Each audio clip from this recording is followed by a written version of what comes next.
Hello and welcome to another SDAQ&A. My special guest today is Jim Wagner. How are you, Jim? Great to have you here. Thank you.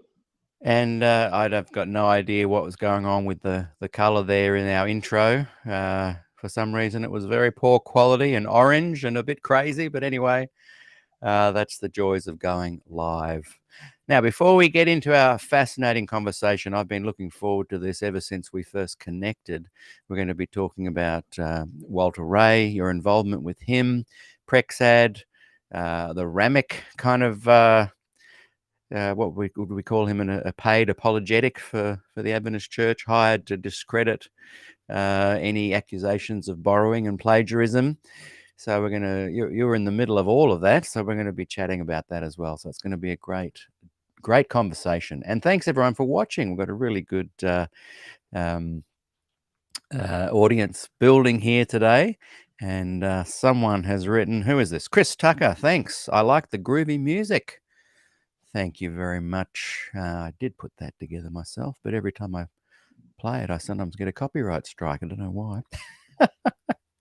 And we've got Motor Sapien. Glad to see you back. I was getting worried about you there. I know. I was away in Melbourne, and then the day I got back was it was just too hard to coordinate everything. So we are back live. While I was away, though, those of you that are watching might like to go back. I did post two very interesting episodes, and I've called them episode 23 and 24. And they were two meetings that Des Ford did for me and us, a group of us in Kurrambong, not too long before he passed away. And they are fascinating. So if you'd like to go back and watch those, if you're watching from YouTube, you do need to click a different button. Don't go to the live section. You need to go and click videos, and you'll find it all there. And one other quick plug before we get started. Gillian Ford, and as we're talking about Des just there, has finished volume 5. This is a huge effort and a fantastic resource that Gillian has put together there on the road to Glacier View. And this is the 5th volume, and I'm told the final volume. And we're going to be having her on the show in a couple of weeks talking about all four volumes.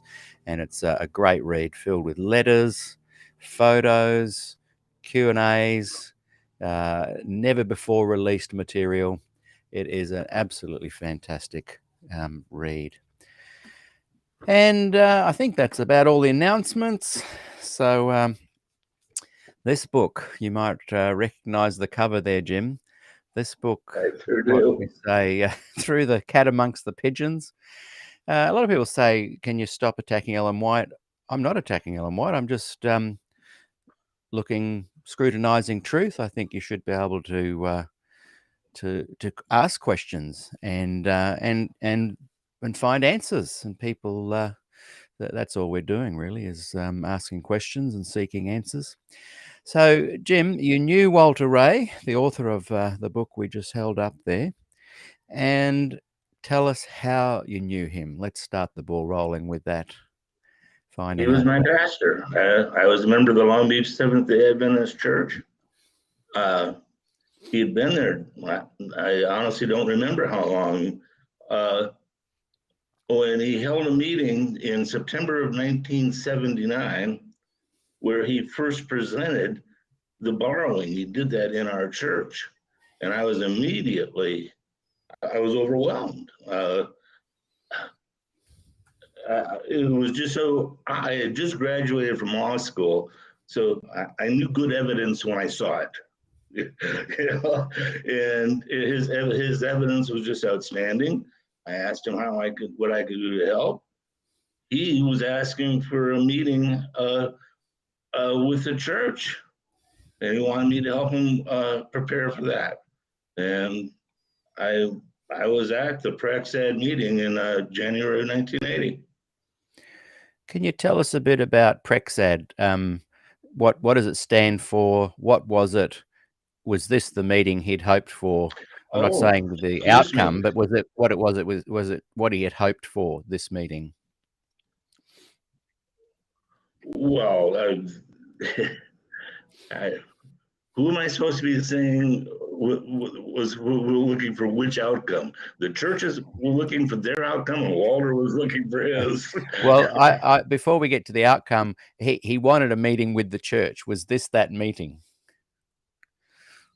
Oh, absolutely. No, it was very formal.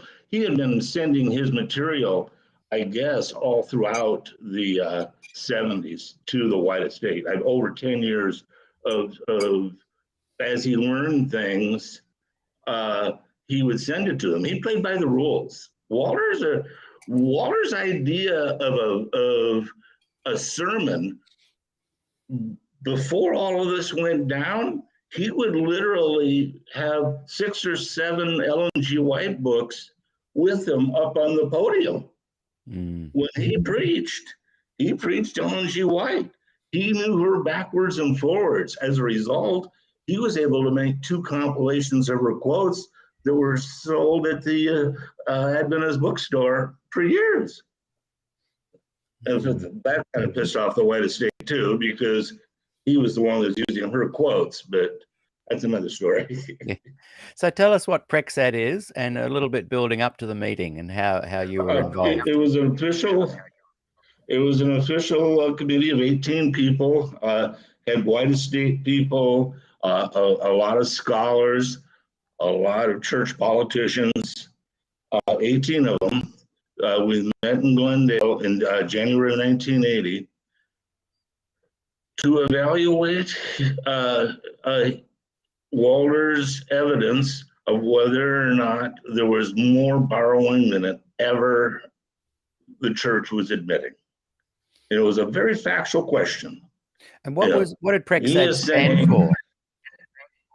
Oh, Jesus, I don't know that. Presidential something or other. Right, yeah. Yeah, and it's just when they put together the initials for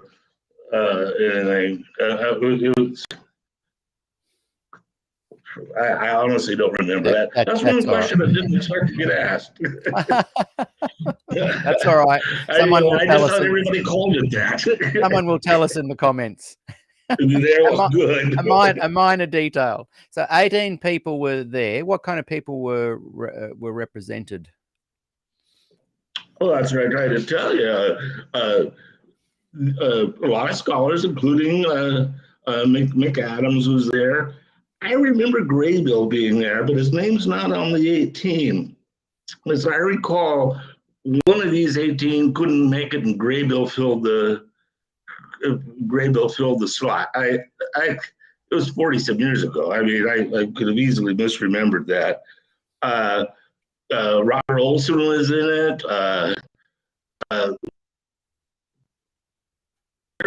He was an attorney that represented the and also happened to be a member of Walter's ministry before he went to Long Beach. He was at Alhambra, and that's where Jerry went to church. So that's how he got into the picture, is that both sides trusted him.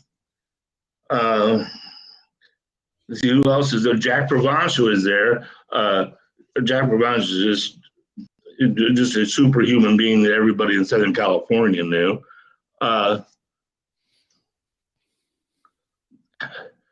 These are, I don't even remember all their exact titles, but they were, president of the Pacific Union, such and such another branch of the infrastructure of the church. I mean, this is the elite of the elite. They said people from Andrews, people from all across the Adventist intelligentsia to evaluate the borrowing claim of Walter. And what was the atmosphere in the room when you all kind of first sat down? Tense. Walter is a prickly kind of guy, and they've been bad-mouthing him for a long time. So it was a meeting of the irresistible force and the immovable object. Mm-hmm. And you were saying, tell us a bit more about how it opened. There was something about a statement that was read and recorded. Well, I mean, it would be worth it is so important to the overall tenor of things. It'll be worth our while to literally to read it into the record of your show right now. I would love that. I would love that. Yes, please. You want to try to do that? All right. Yes. Elder Wilson's letter to all of you, more or less, framed 4 issues. 1, is the degree of the verifiable, quote unquote, borrowing and literary dependency of an alarming proportion. 2, we have never tried to cover up the fact that Ellen White was used descriptive, biographical, historical, scientific, or spiritual information from authors. Therefore, 3, is there a basis in reason to believe the information Elder Ray has will severely shake the faith of some of the believers? Stay tuned. 4, what course of action should be taken in the light of the conclusions derived on the first 3 issues? A, is the information so significant that the church should decide what steps should be taken? Or B, does the evidence point to the need to the Council of Elder Ray? You know who the church people are hoping would be the answer to that? We all end up at 4B. Does the evidence point to the need to counsel Elder Ray? That's what the church was hoping for. It ends up 18-0 the other way. The primary issue here is the first one, and that was Elder Wilson's letter makes the denomination's position at this time very clear. This is where you give them the rope to hang themselves. This is from the president of the General Conference. We have several scholarly studies done by men such as Walter Specht and Elder Cottrell in connection with the book Desire of Ages, and we do not at this time feel that Elder Ray's alleged percentages of borrowed material in that specific book was supported. That was the beautiful thing representing Walter as an attorney. I knew exactly how much of the Desire of Ages had been copied. And Cottrell and Specht, I happen to know both of them. Cottrell more than Specht. I actually only shook his hand, but Cottrell I knew, are good people. I mean, throughout all of this, there are good people. It's an interesting problem when you start talking about the fallout of what should or should not happen.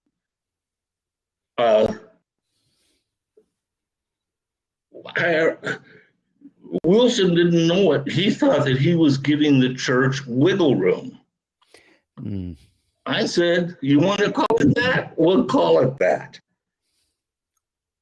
We do not know, or we should know, we must be able to say that we looked into the evidence. Okay, that's why we're here.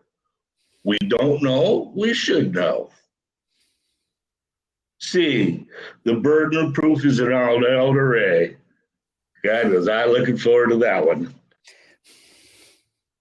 That's how good it was. I mean, you have to understand how it was to be the kid, the guy Pew. I was going to say, I've done my share of quoting EGW and was going to win my point. You know, well, the spirit of prophecy says you should do this, you should do that. And then I also had my, oh, hell, I was a meat eater. That's always a problem. In Messages to Young People, she talks about how Thomas Paine's a bad guy, and he wrote a book called The Age of Reason. I had no problem getting Ellen G. White books.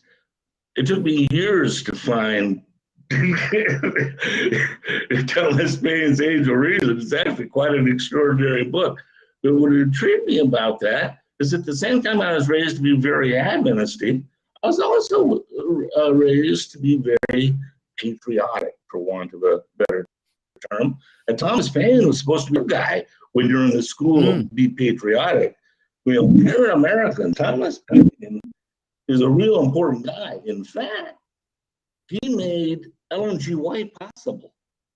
And she's saying to listen to Thomas Paine is to go to hell. Interesting problem, huh? Yeah.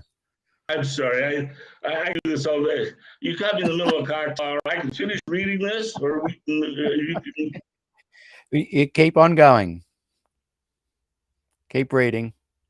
Hang on, you're frozen there for a second.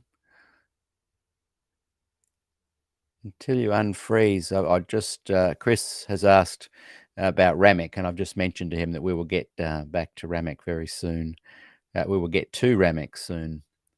In the meantime, Jim has frozen on the screen. So let's just see if we can fix that up.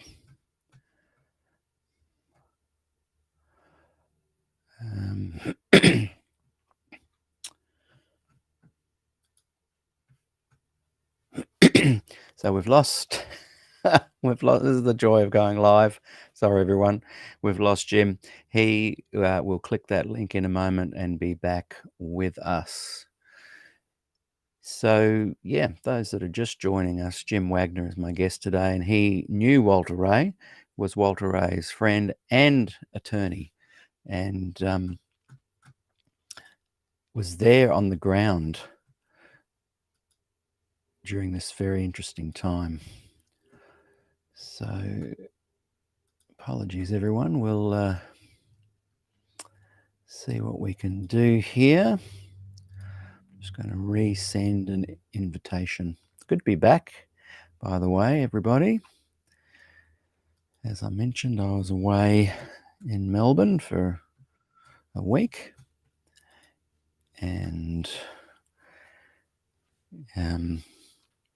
so missed 2 sessions, 2 shows. Looks like we've got Jim back. Hey, Jim. Can you hear me now? Okay. I was just saying to everyone the joys of going live. So I think we're still reading the, what would you call it? Just like a before the meeting started, the Prexad. I'm told that you made this available to people. Yes. Oh, yeah, I did. Yeah, I've sent this out to probably 50, 60 people. I'm sorry, you're there. Can you hear me? Okay. Yes, I can hear you. Yeah, oh, good. Yeah, no, I've already sent this out to about 50 to or 60 people.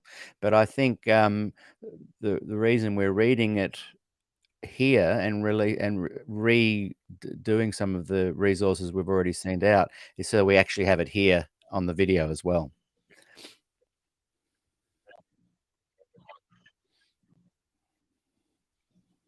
I'm sorry, you were very garbled through that.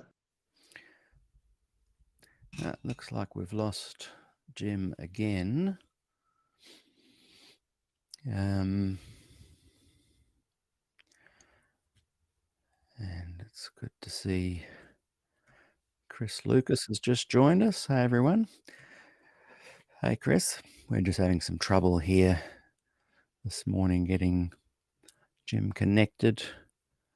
He's just logging back in. And here we go.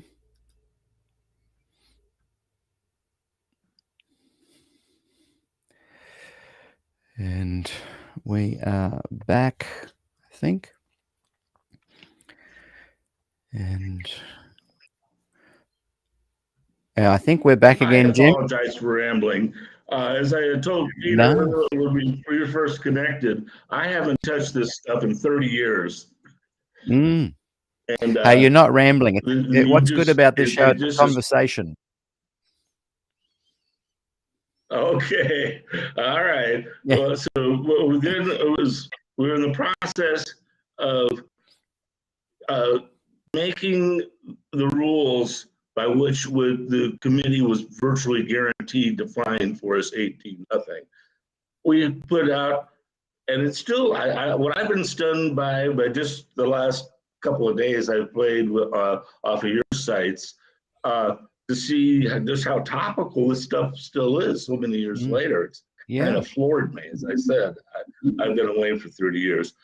We start with the great controversy paragraph, and it's where she says, well, in some cases where a historian has so grouped together events as to afford, in brief, a comprehensive view of the subject, or has summarized details in a convenient manner, his words have been quoted. But except in a few instances, a specific credit has been given, since no specific credit has been given, since they were not quoted for the purpose of citing that writer or authority, but because his statement affords a ready and forcible presentation of the subject. In narrating the experience and views of those carrying forward the work, similar with use has occasionally been made of their published works. That paragraph, the church is hidden behind now for, well, they wrote that in 1888. How many years is that? 112 plus 24, 136 years they've been, that has been the line from which they will die on. Until recently, the most comprehensive analysis available to the average Adventist reader on the issue of borrowing have been 64 pages in Ellen G. White and Her Critics by F.D. Nicol in 1951. When you're my generation, we all read Nicol. We all read Nicol. We knew Nicol. His analysis is that any borrowing found in her works before 1888 is irrelevant because it was a generally accepted practice, and any borrowing found in her works after 1888 are insignificant because the wide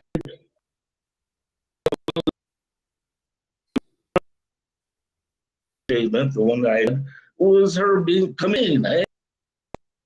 Nichols believed that the problem before us was not whether she borrowed, but how much she had borrowed, and whether she had borrowed in a way that was meant to deceive a reader. Quote, Mrs. White definitely indicates in her preface that she borrowed part was that the borrowed part was both small in amount and secondary in significance. That was the line. There's a small amount there. It's secondary in significance. That was published in 1951. You go and you buy it from the Adventist Book Center, and that would tell you what you had to believe on point to be comfortable. In that statement from the Great Controversy, Mrs. White used the word quotes. She does not allude to any paraphrasing. Interesting little problem here. F.D. Nicol took the plain meaning of the word quote and came up with a figure of 4% of the book. The Great Controversy is material drawn from original writing by other authors. See what a beautiful quote that is for a lawyer. It gave me 2 points in one. It gave me a number certain, 4%. And I had a source that they couldn't, it was their source. I got that from their mouth. I got that from the critics part of it. So we're going to start with 4%. You want a number? I'll give you a number. Let's start with 4%. And here's how I got it. You know what? I'm the guy in the pew. I know what I heard. Yeah. The intriguing thing about Nichols' methodology with the Great Controversy is that he never looked for paraphrasing, despite the fact that in his analysis of a book published before White, what had happened is before that she wrote that, big kerfuffle occurred in 1883 when the Life of Christ, when they found out that she had just really slapped her name on sketches from the Life of Christ by another author, and it was bad. Like they ended up sending her off to you guys for 10 years. Just literally just down the road from where I live. I have family within walking distance of Elms Haven. We would go there as kids all the time. It was a nice place. So this is where we're summing up Nichols. Works published before 1888. Nichols on the lookout for even loose paragraphs, but after 1888, he looked for quotations.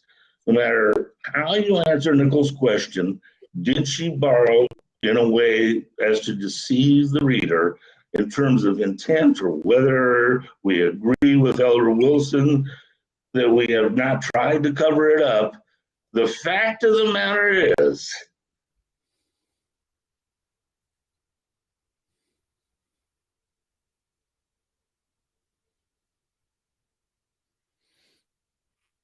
I think we've lost Jim. and think about how many books came out after then. The best term deceived, the term deceived is used advisedly. We mean Elder Nichols believed a falsehood. Not we didn't accuse Ellen White of deceiving. We said the reader was deceived. It's an attorney flourish, I know, but we get paid for those distinctions. We do not put forth or even imply that he was a victim of intentional plan to mislead people about the nature and extent of Mrs. White's borrowing. But Elder Nichols clearly states that the problem before us is whether she borrowed in such a way as to deceive the reader. And he flatly concluded that her literary borrowing was limited, specifically in the Great Controversy, to only 4%, and only a very small percent being drawn from any particular work. The well-informed Adventist in the issue of borrowing would have read the 1973 publication of Arthur White, G. White writings, and found nothing to change his understanding of the quantity. Mrs. White borrowed from the conclusions he and F.D. Nichols had come to. Again, weaving the argument by making it go through. Now I'm combining the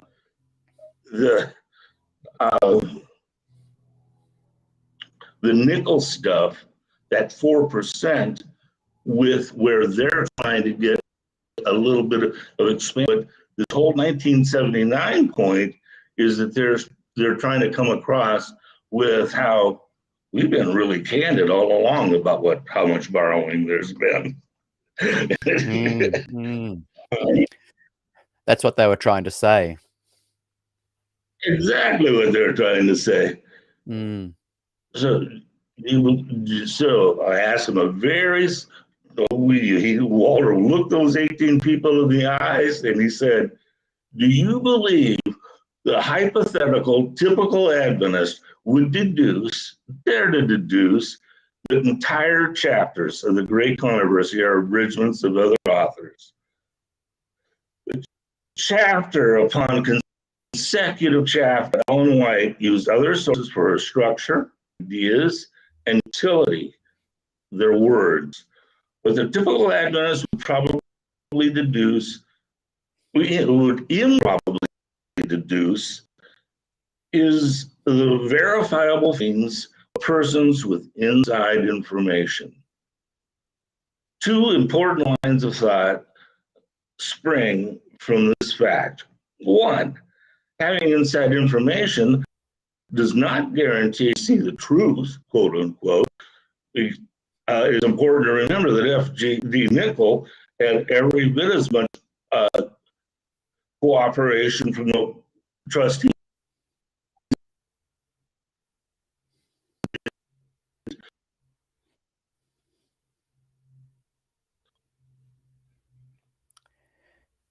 We've lost Jim again. Sorry, everyone. There's such a bad connection.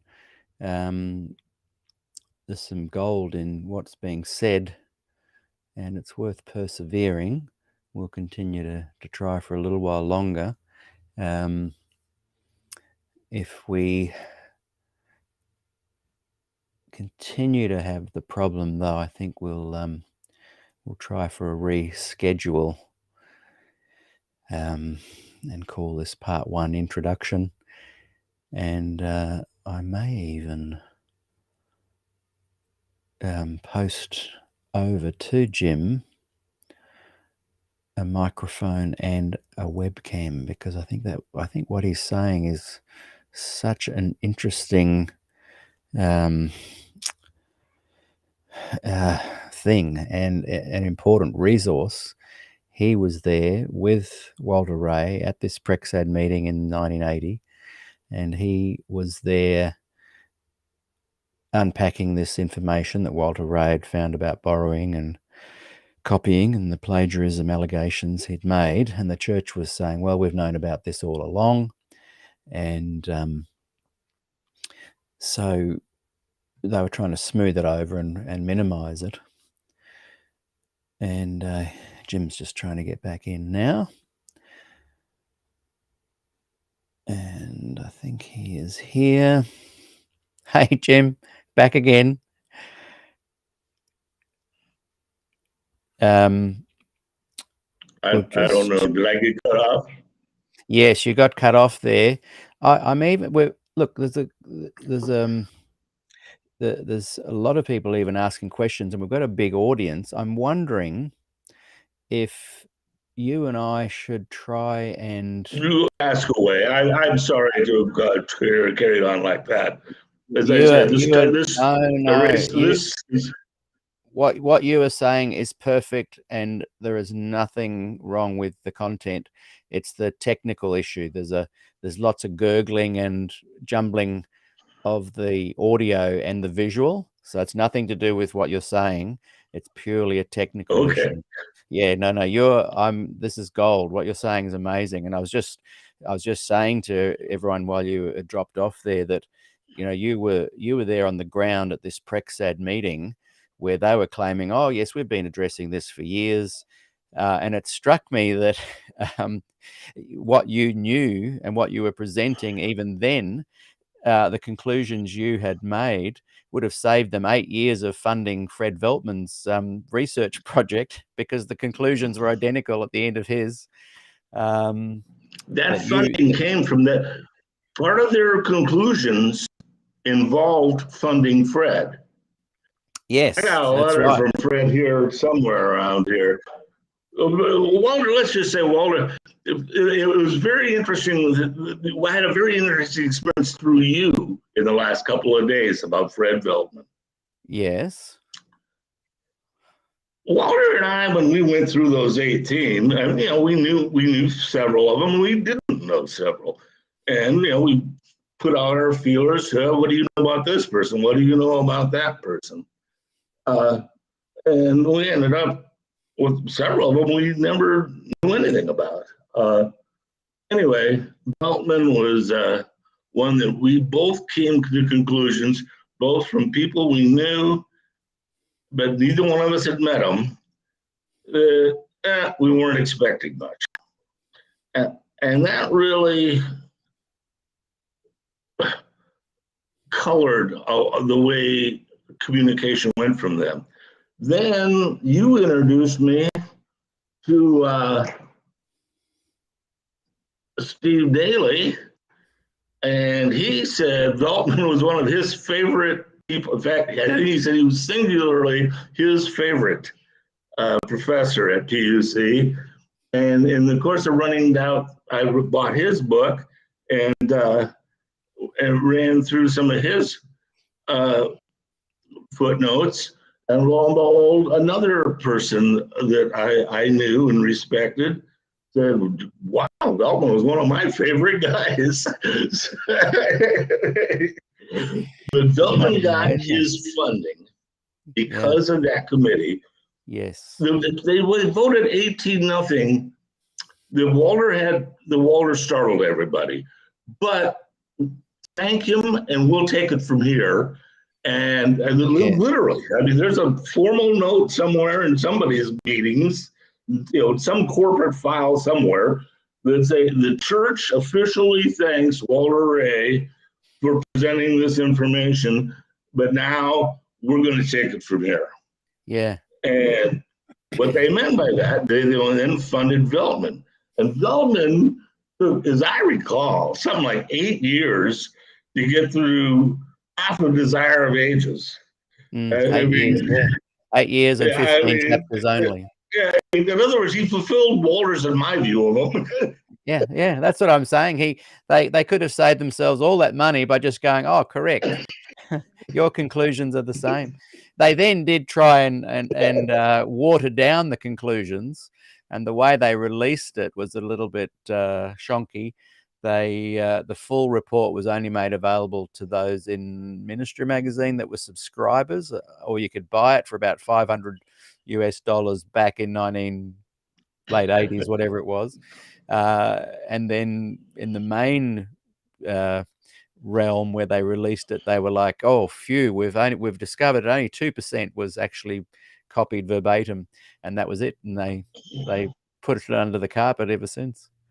Hey, look, I'm just wondering, and I'll just ask two quick questions, but I'm wondering, because we're so keen to talk to you but have it technically no problems, I'm even willing to buy you a Blue Yeti microphone and a little webcam, and you can set it up and we can do this again next week, and we'll just call this part 1 introduction. Would that be something you'd be interested in? Because sure, we might have some people watching that would be able to help me come together with some funds, because what you're saying is brilliant. It's purely the technical thing we're having struggles with. And maybe there's a couple of wealthy viewers that would help, and we can send you some cash, and you'd be able to just buy one of those Blue Yeti microphones. They just USB into your laptop, and the little webcam sits on the top, because then we'd have no technical problems, and we'd be able to really hear this information without interruption. Okay, do what it takes. Let's do that. But before we do, there's just two quick questions I want to bring up. I'm just quickly finding them, because we are going to get into Ramek in more detail. But was Ramek the attorney the SDA Church hired? Was he a credible attorney, or was this an elaborate cover-up by the SDA Church? Oh, how do I answer the proper way to this? I'm going to sound like a lawyer to you. They got both. Right. They got it's his credibility that covers them up. He's Catholic. They love when you talk backstage with all this stuff, he's Catholic. And at the time, he was considered one of Washington, D.C.'s, and that's where all of this stuff goes down. He was considered top of the line copyright person. You probably, through your various, you probably are familiar with the lawyers being described this way. If you got good facts, argue the facts. Pound the facts, they say. If you don't have the facts, pound the law. And if you don't have the law, pound the table. They pounded the law. When you read Ramek's pages, he had the two cases he cites. I would have loved to have been against him in an actual trial on this. They got paid quite a bit of money to give him this opinion. And he gave him an opinion, and he gave it to him at the law level, not the fact level. And I mean, and they've been happy with it because it misses the point. We're not here to talk about law. We're here to talk about inspiration and revelation. He is smoke. They bought smoke.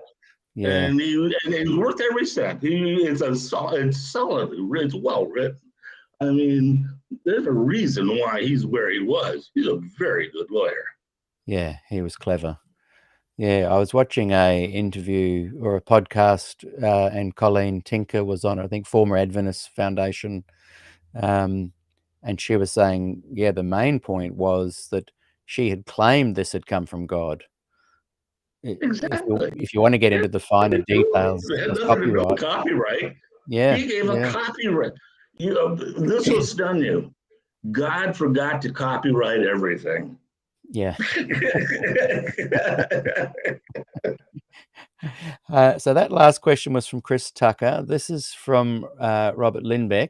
How much of the intent of the Ramek report to give legal cover rather than address the issue of copying? You've kind of just answered that.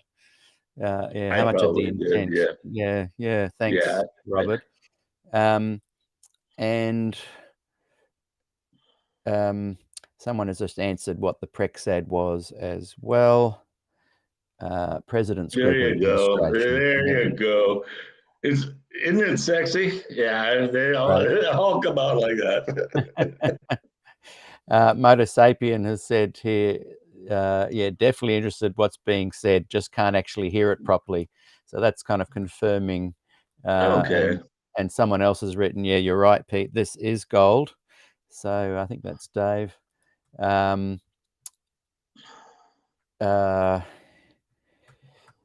Yes, the General Conference President's Executive Advisory. And Motor Sapien has written, haha, no lawyer talk, just say it straight. Look, what we'll do is I'm going to chat to a few people that support the show and see if we can drum up some cash that we'll send across to you to buy one of those blue Yeti microphones. They plug into your laptop and a separate webcam. Can you do some research your end? Give us a dollar figure. Needs to, be good quality webcam, and I'll guide you in how to set it up during the week.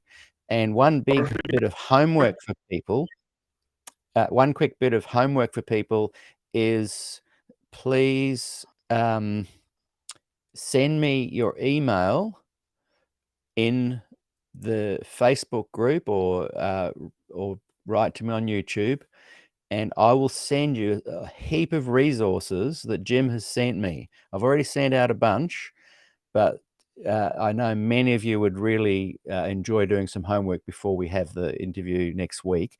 Someone's asked what time. This is Maureen. Please give us the US date and time. So we'd be aiming for 6:30 Wednesday night Los Angeles time. So yeah, it looks like we have lost Jim. So we're going to come back 6:30. Oh, he's back. We're going to come back 6:30 Wednesday Los Angeles time next week, and that's Thursday 11:30 a.m. Sydney, New South Wales, Australia time. And we're going to sort out the microphone and webcam issue.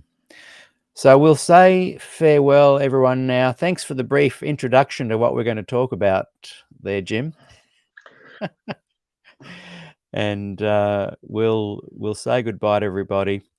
And already people are sending in their emails. Probably best I'm not sorry. to send. Oh, yes, you can send Was it I in asked the a question? comments. No, I'm just saying we're going to sort out the microphone and webcam for you. Your homework, Jim, is to go away right now if you can and just search for some ways you can get a webcam to your door, and we'll work out ways to get cash into your bank account to fund that, because this is really important information. And those that want to do a little bit of homework, give me your email address and I'll send you all the resources that Jim has already sent me. There's heaps of letters, and it's fascinating bit of reading material. So let's draw a line under that, and thank you. We will talk next week, same time. Thanks, Jim. This is going to be called The Introduction, Part 1, and we'll start Part 2 next week.